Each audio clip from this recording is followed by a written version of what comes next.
Good news for the 12 of you who have this. AMD updated the drivers to 19.2.2, I think, and that's supposed to fix overclocking and a couple of other things. So, while we're testing overclocking, we really might as well see how far we can reasonably push Radeon VII without going to the extremes, without going to dice or something. So we're going to try and put a water block on it. I think this will fit. I'm not sure. I don't even know what it's called. So we're going to try and put that on there and see if we can get it underwater and then overclock. This will be part one. We will have two different parts of this. Part one is just going to be the build up. We're going to take it all apart again, try and figure out what water block parts fit, maybe put a VRM block on there, and kind of DIY a sort of full coverage block for Radeon VII.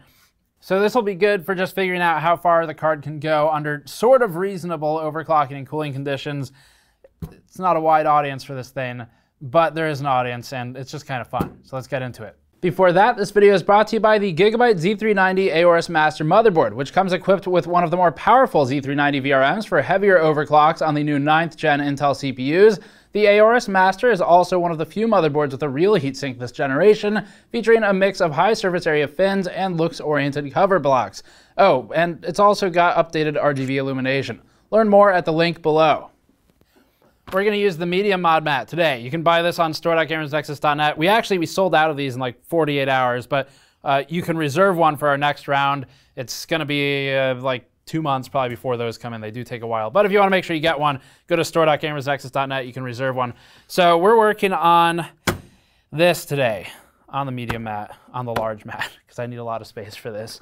And I guess we're going to try and put this thing on it. So this is from AlphaCool. AlphaCool sent us, our contact Dave over there a while ago, saw us do some of these crazy mod videos. And he was like, how do you feel about me just sending you a box of random stuff? I think he called them bits and bobs. And so that's what we went through. I was desperate to see if anything fit the 64 by 64 Vega hole spacing, and we can actually see, I think they're roughly the same size. Here's Vega 56 on the substrate. So the hole spacing around this is 64 by 64, and then this is Radeon VII, which is marginally larger on the substrate packaging. It does have more HBM. You can see it's got 4 versus 2, but the hole spacing I think is the same. So 64 by 64, let's just measure this to double check, zero this out. So I guess I can probably measure this. So center to center is about, I mean, that's 64. That's within my measurement error of using the calipers. So 64 by 6, so it's the same hole spacing as the original Vega 56 and 64. So that's good. That means hopefully a product exists that will work with it. And this might, what is this even called?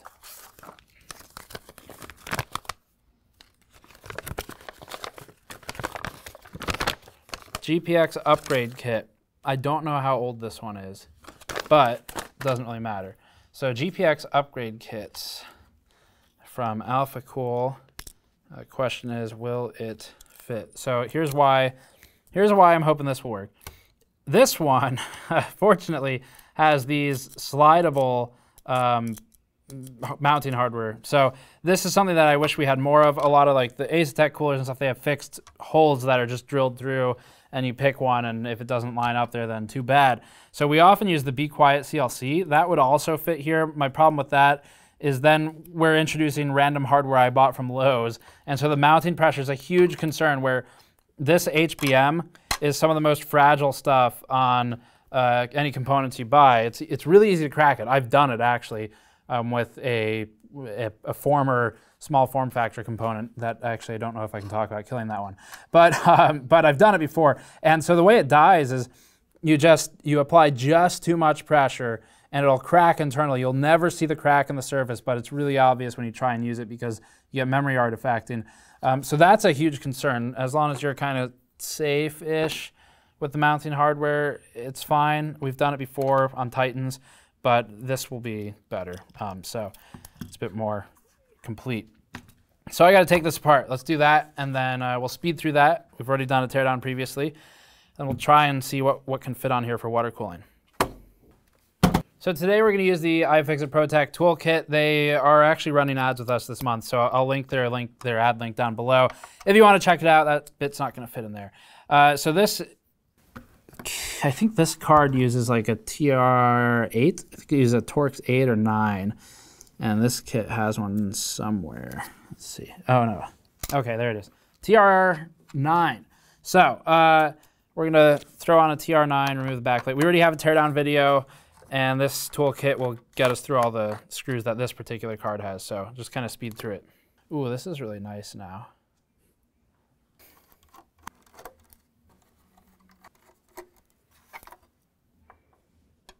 Oh, yeah. I forgot about my tape. So I put painter's tape on here that says something to the effect of needs new thermal paste, because it does. So this card originally uses that thermal pad, Hitachi HM03, I think it is, thermal pad. And so it was, I mean, without it, it gets hot, and with it, it's on an air cooler. So we're just gonna replace all of that today. And this, by the way, if I could say so myself, our decision to do a dual silhouette here is helping a lot, because now the card is oriented in the way the card is exactly oriented, so we can do the back and the front screw tracking pretty easily. We're going to disassemble 100% of this thing, though, and maybe figure out how to cool the VRM as well.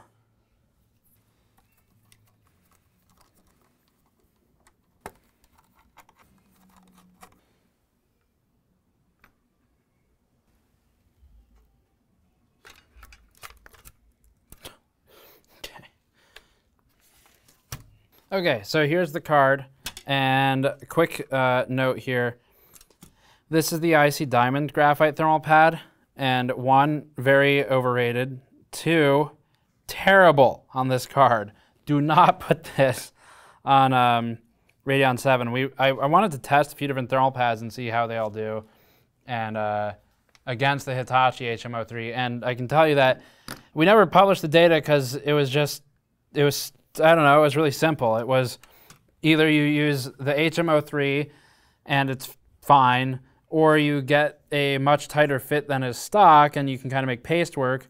But using the graphite thermal pad from IC Diamond was the worst possible solution, and it basically always overheats. So we don't recommend that, but that was on there for testing that we just did. I don't know if we'll publish that data or not. Okay, so time to see if the block fits, I guess.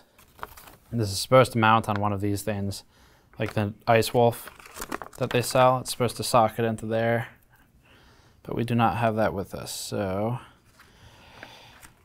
oh, nice.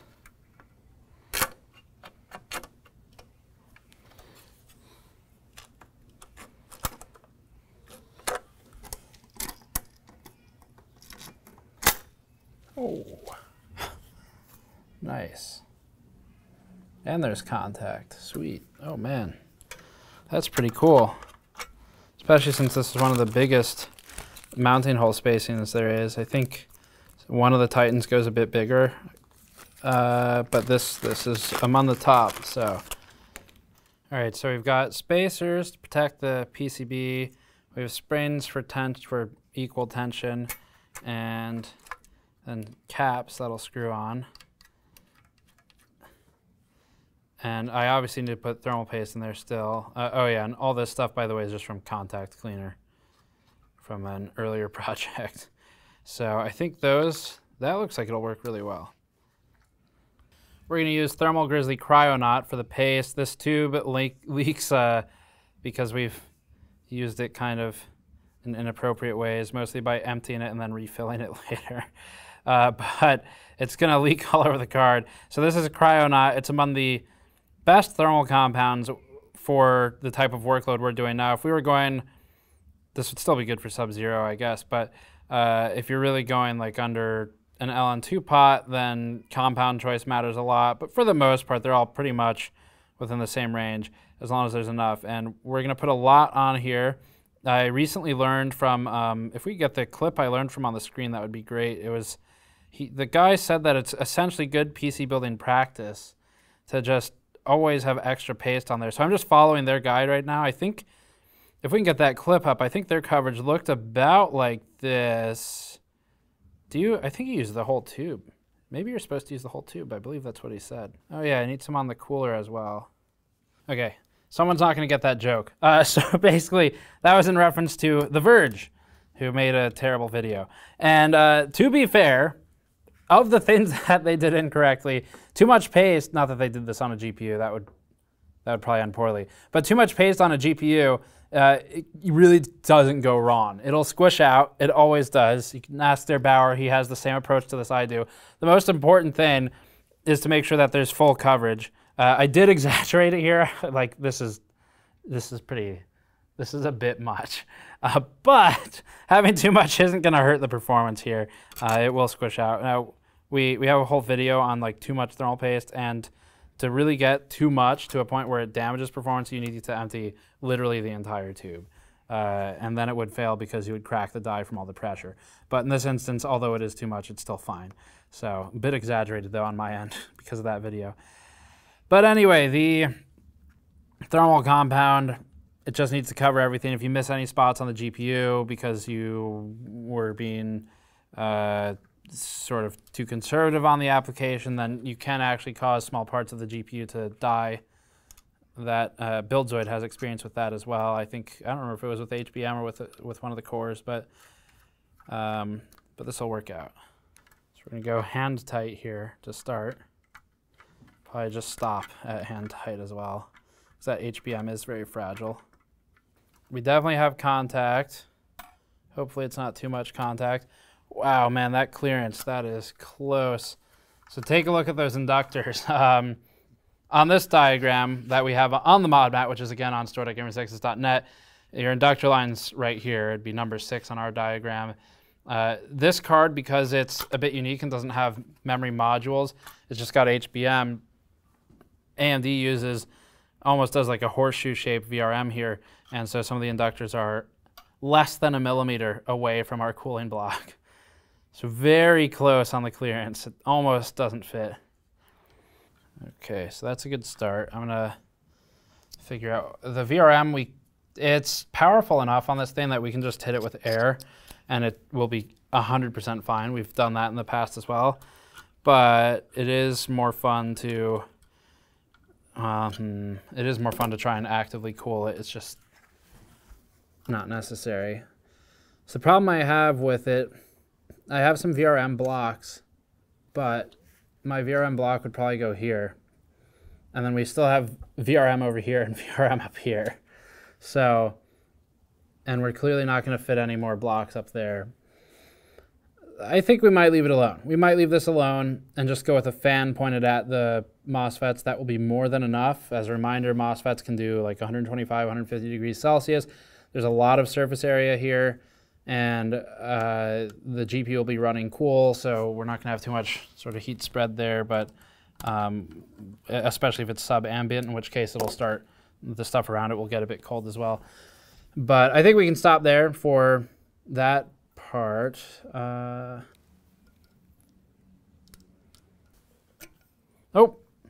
okay. They're calling it ingenious new injection technology, which I guess is what this is, because that doesn't spin, so that's just to guide the flow. And let's see. Okay, so I don't think this one includes a pump based on what we're seeing. There's no power anywhere, first of all, and there's no space either. So I think we're gonna need an external pump. That's fine. We have some EK ones we can use, and that's just gonna go ahead and be upside down, I guess. So I need to find a radiator. We'll throw some random pump on it, and then we'll be good.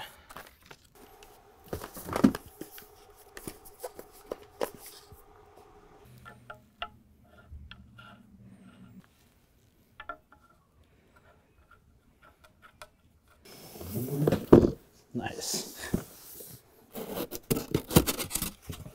Oh, that might do it. This, I'm just trying to make my life easier. So, because now the problem with the pump and radiator option is it is not portable. Like, I'm gonna have a hell of a time moving it between systems or different rooms or whatever. If I do this, it's a pump and radiator combo. This is one of the Phoenix products. And then I can just stick quick releases on the other side of the tubes and hook them up to the block. And then we'll be really in good shape. So we'll run with this actually instead of the Coolstream. Okay, so this is not going to be, it'll be a semi-open loop rather than a proper open loop, but more portable. So let's get some tubes on there. So here's a box of random liquid cooling parts. It still has water in it. So we're gonna get one of these on one end, and then the male version on the other end. There it is. So these are just QDCs. They go together like this, and they're actually really nice. So it's just a button to disconnect, and there's like maybe 1 or 2 drops that come out when you do that. So it's pretty easy to contain, make sure there's no spillage. And it will make it easier for me later if we want to get rid of this and replace it with like a Mora and dunk it in an ice bucket, because then I can still leave all the tubes attached to this. We would just be changing one thing. So that should work out pretty well. There's still water in this one also. Oh, there's a refill port over here too. Okay, so yeah, I'm gonna set it all up, and I'll have to add some water once we turn it on, let it run for just long enough to get some water through the rest of the loop. And then we are going to fill it a bit. We'll leak test it without the card being powered, just the pump being powered. So if there's leakage, it won't hurt anything. And then we'll be good for sure. So, okay, I just need a few pieces here. Change of plan. We're gonna go with the EK ones instead. The rest of my parts will fit better. So EK here, and then I think this will be long enough for what I'm doing today, which is just gonna be mounting this thing on a test bench, and I'll put the radiator on the shelf above it. So we don't really need a whole lot of tube length here, have more than we need.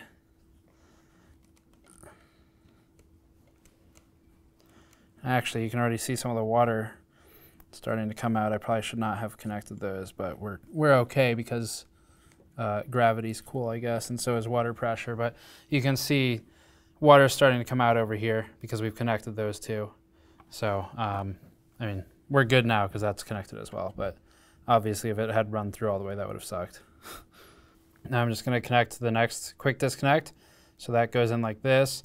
We'll need to secure this as well. I can use zip ties, or I have some clamps from EK that might fit. And then we have to connect this to the one with the balloon in it. So trick here is pretty simple. You just hold it vertically, make sure the balloon drains as much as is reasonable. And in fact, actually take a look at that. So here's your pressure demonstration. When I squeeze the balloon, we get some movement there. But that's just because there's some air in the balloon. So I'm going to squeeze it till there's nothing in there. And then we just hit this button to quick disconnect. And we'll have a couple drops probably, but not too much. There's really no liquid in there, that's what we want to see. So that means everything was contained and there's less risk of any leakage. I mean, this isn't really about leakage. There's not much risk if you do it right anyway. It's more about convenience and being able to easily modify or remove this loop when it's time to get rid of it. But we can connect those two. It's not particularly pretty, but it does work. And now I just need to see if hopefully my clamps that I've left will fit. If they don't, we can use zip ties though.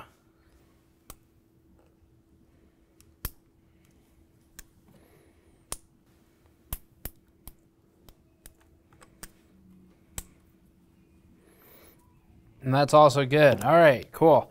So I think everything's secure. Let's move some water around, get it to fill the loop.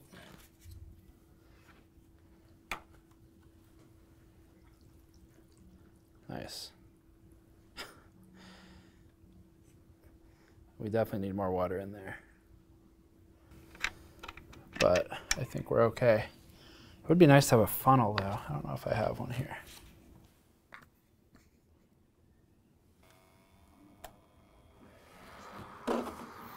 Okay, so I think this is actually the fill port. Oh, that does seem correct though.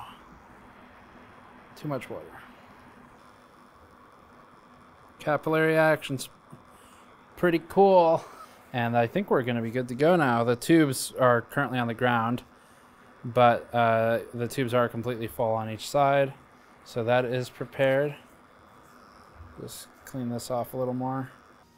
This table is amazing. So there's our water-cooled Radeon VII card. I can't really put it down right now because there's some water, but there it is. That's what it looks like. There's water all the way through, so we're good there. I need to dry off some of the overflow there when I was filling it, and once that's all dried, it is ready for leak testing and then for actual benchmark testing.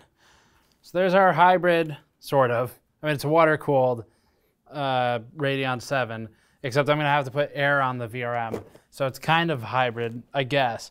But yeah, I ended up replacing the fill cap down here on near the pump because this plastic one is garbage, and after a couple tries, it's going to be chewed away. So replaced it with a metal one, and then I guess the top over here has like a sort of fill port. I think maybe it's meant for just burping the air. I need to look at the manual for what exactly that's for, but filling there is not the correct move, so we did have a shot of doing that. And the reason that doesn't work is the water does go in and it is connected to the rest of the loop, but surrounding the housing that surrounds that hole and the screw, I didn't notice it actually goes straight through to the radiator. Like there's no catch on either side of it. So if you overfill just a little bit, it looks like water's just sitting on the surface and you can wipe it off, but actually it spills over onto the radiator. So the correct one to use is down here near the pump. That's got the bigger chamber to fill up. Can fill it here technically, but it's really not the right way to do it based on current experience. So I haven't worked with these Phoenixes a lot. I never had to refill them, but that's the way to do it, I guess, is down near the pump, and then I think this is just more useful for burping the air out. But either way, I'm pretty much ready to go on test. You need to leak test it, dry some parts of it off, and we'll be good to go. So that's it for this one. As always, subscribe to catch part 2. It'll be, I don't know, it won't be too long until we get it out, but subscribe for that. You can go to store.gamersnexus.net, and you should to reserve one of our medium mod mats like the one I worked on during this whole video. If you want the larger one for a bigger workspace, that was underneath, and they are currently on back order because we sold out in like a couple of days for the mediums. So they're on back order if you want to get one for the next round. Thank you for watching. I'll see you all next time.